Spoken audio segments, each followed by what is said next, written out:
Duel kali ini bakal seru banget karena selain mereka launching di waktu yang berdekatan, ternyata kedua HP ini banyak kemiripan.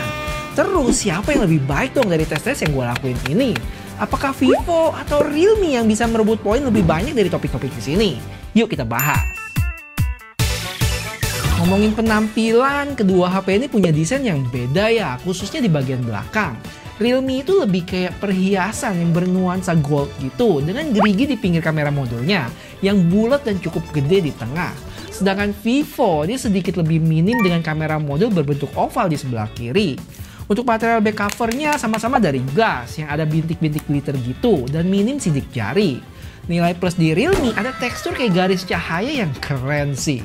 Belum lagi secara feel genggam, Realme buat gue lebih pas aja sih tebalnya dibanding Vivo yang ketipisan. Walaupun bedanya nggak terlalu jauh ya, nggak sampai 1 mili.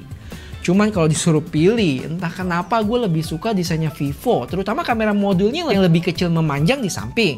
Realme itu kayak terlalu wah aja sih buat gue. Walaupun tekstur back covernya sama feel genggamnya cukup demen gue. Ada yang berpendapat beda?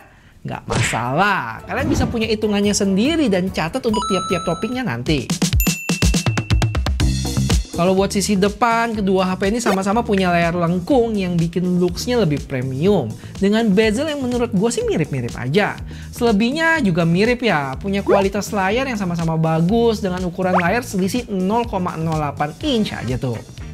Untuk resolusi lebih tinggi di Vivo 1,5K, sedangkan Realme Full HD+. Terus tingkat kecerahan maksimal, Vivo juga unggul di 4500 nits berbanding 2000 di Realme. Terus satu yang gue notice, untuk Realme itu kenapa YouTube-nya nggak bisa jalanin konten HDR ya? Bikin gambarnya nggak sekeluar Vivo sih di video ini. Jadi untuk layar, lagi-lagi poin ini gue kasih ke Vivo. Walaupun perbedaannya tadi menurut gue nggak terlalu signifikan. Karena kedua HP ini bukan HP yang ngejual performance ngebut. Jadi sekilas aja ya, kita mulai dari tes benchmark yang mana buat Antutunya punya skor yang terpaut cukup lumayan. Selisih 100.000 lebih. Dengan suhu yang lebih panas di Realme, selisih 4 derajat di 42. Lanjut buat Geekbench juga Vivo lebih tinggi ya. Dan sama kayak sebelumnya, suhu di Realme lebih tinggi sekitar 2 derajatan. Terakhir 3D Max Stress Test, Vivo lebih tinggi juga dengan stabilisasi sama-sama baik di 99%-an. Untuk suhu kali ini Vivo sedikit lebih tinggi, terpaut hampir 1 derajat. Iya, gue tahu itu tadi cuma angka-angka yang nggak tahu datang dari mana. Terus gimana dengan gaming? Oke, jadi kayak biasa gue tes Genshin Impact highest 60 fps selama 20 menit di kedua HP ini. Dan hasilnya Vivo bisa punya FPS rata-rata yang lebih baik ya, 42,7 fps berbanding Realme di 29,9 aja. Kalau dilihat dari grafiknya, kelihatan kalau Realme emang ngelimit performance-nya biar tetap stabil di 30 fps. Buat kalian yang udah biasa main dengan FPS tinggi bakal komplain tahu ini. Terus gimana dengan suhunya? Seperti yang udah gua duga, Realme lebih tinggi di sini. Tapi bedanya nggak terlalu jauh sih, terpaut 1 derajat aja dari Vivo. Jadi jelas untuk performance gua kasih poin ke Vivo. Terus gimana dengan baterai? Oke, jadi pas jalanin tes benchmark sebelumnya, gue sempet samain baterainya di 82%. Dan sampai tes benchmark terakhir, 3D Mark, Realme sedikit lebih unggul 1% dari Vivo. Dan karena kapasitas baterai kedua HP ini juga beda, gue kasih konsumsi dayanya dalam mAh ya. Dan masih belum puas, gue lanjut tes jalanin video YouTube selama setengah jam. Dan kedua HP ini sama-sama berkurang 3%. Habis itu lanjut tes recording 4K selama 30 menit juga. Dan kali ini cukup kelihatan bedanya, dimana Vivo berkurang 11%, sedangkan Realme 8%.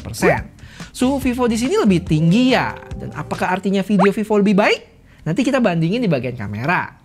Terakhir, biar lebih mantep, gue tambahin data lagi dari tes gaming sebelumnya, dimana selama 20 menit main, Vivo berkurang 8%, sedangkan Realme 7%.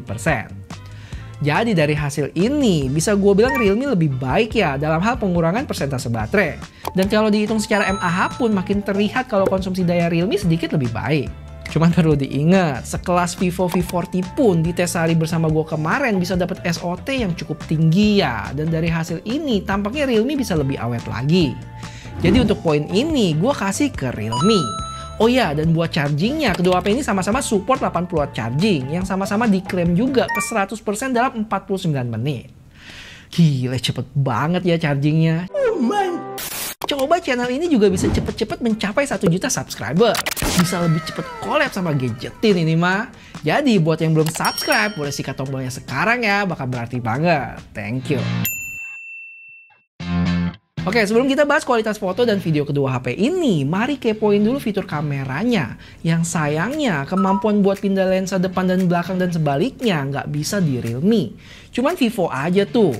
Tapi yang gue demen dari Realme adalah untuk zoom kontrolnya lebih fleksibel ya. Bisa pindah lensa langsung ataupun di slide. Sedangkan Vivo cuma bisa di slide aja. Habis itu buat resolusi sama-sama mentok di 4K 30 untuk kamera belakang. Sedangkan selfie-nya sama-sama bisa di 4K 30 juga.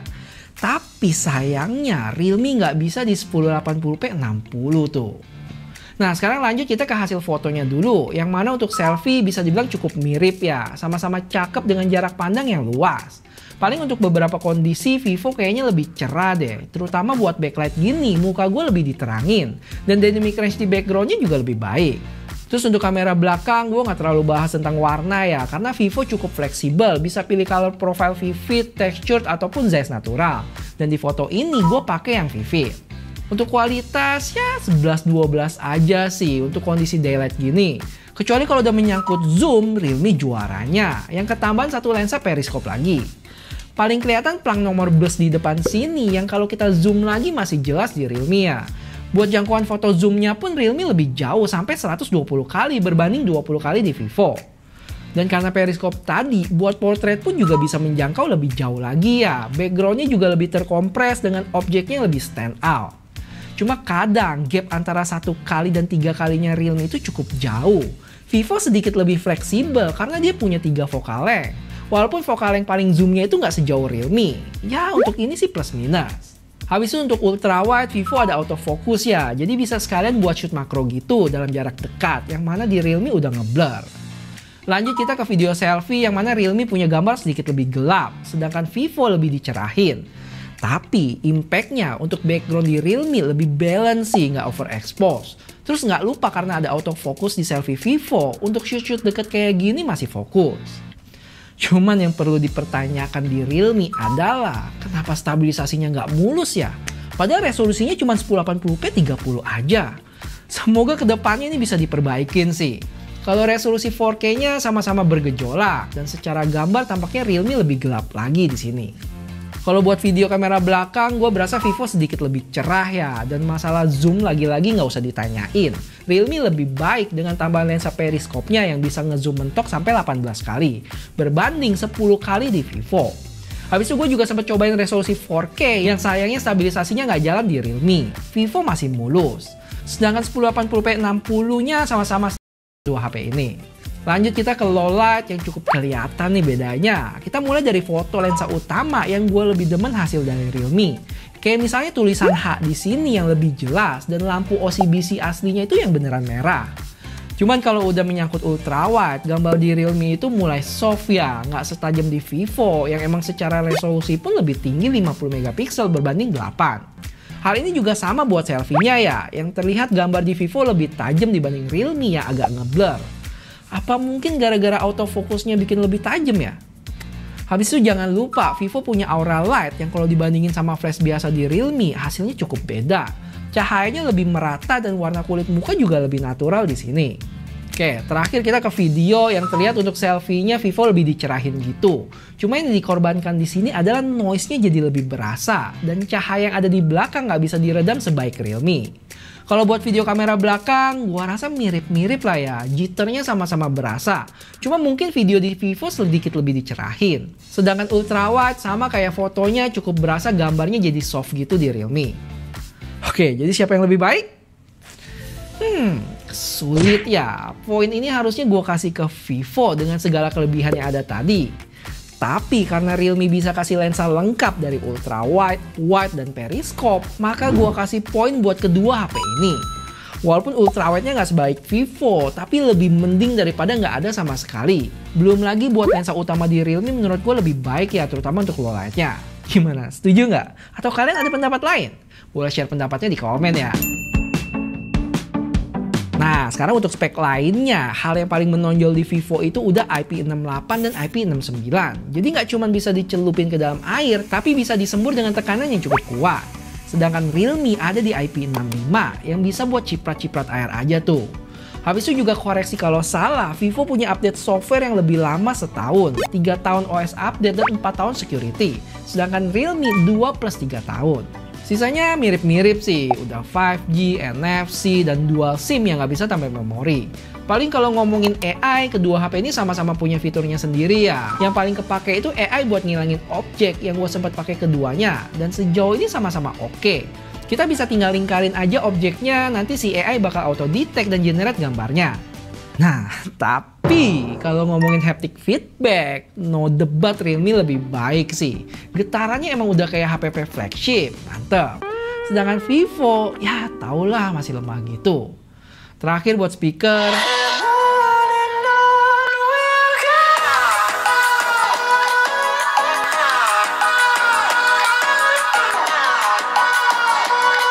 oke, jadi untuk topik ini, gue kasih poin ke Vivo V40 ya, yang punya IP rating lebih perkasa dengan software update lebih panjang setahun. Walaupun haptic feedback di Realme cukup bikin ngiler sih. Nah, selanjutnya kita ngomongin harga yang cukup menarik ya. Untuk varian 8 plus 256, menurut gue punya selisih yang nggak jauh beda. Sekitar 400.000 lebih murah di Realme. Tapi, kalau kita lihat varian dengan storage 512-nya, harga di Realme menurut gue cukup worth it sih. Cuman selisih 500.000 aja dari varian 256-nya. Dan angka ini cukup jauh dibanding Vivo yang ada di 8 juta. Jadi tanpa berpanjang lebar, poin ini gue kasih ke Realme. Kalau dilihat hasil akhirnya ini, Realme cukup tertinggal ya, 5-3. Tapi kalau mau fair, untuk beberapa topik bedanya nggak terlalu signifikan juga. Kayak misalnya, layar yang beda di resolusi 1,5K dengan Full HD+. Terus desain bisa beda selera buat tiap orang, dan lain sebagainya. Jadi nggak ada yang mutlak ya, dan biar pemilihan untuk kalian sendiri itu lebih valid, dari data yang gue sajiin sebelumnya, kalian perlu sesuaikan sendiri sama preferensi, kebutuhan, dan budget masing-masing, oke? Intinya kekuatan utama HP Realme itu menurut gue adalah lensa periskopnya yang jelas untuk jarak jauh masih bisa menghasilkan gambar yang baik. Buat portrait pun juga sama ya, bikin backgroundnya itu lebih terkompres dengan objek yang lebih stand out dengan 3 kali zoom. Habis itu dari sisi harga cukup menggiurkan, terutama varian 512-nya yang cukup nambah 500.000 lagi dari varian 256. Oh ya, sama satu lagi, haptic feedback-nya yang jempol. Sedangkan Vivo secara desain lebih masuk aja sih di gua. Terus punya performance yang sedikit lebih baik dari Realme dan kamera lebih menyenangkan aja dengan berbagai fitur yang ada. Beberapa di antaranya dukungan dari Zeiss, video yang lebih baik, terutama untuk stabilisasi di beberapa resolusi, autofocus di kamera selfie, aura light, dan lain sebagainya. Jadi, kalian bisa timbang-timbang sendiri ya HP mana yang cocok buat kalian. Dan kalau ada yang mau ditambahin, boleh banget kasih tahu di komen. Siapa tahu komen kalian bisa ngebantu teman-teman lain yang butuh informasi tambahan. Thank you.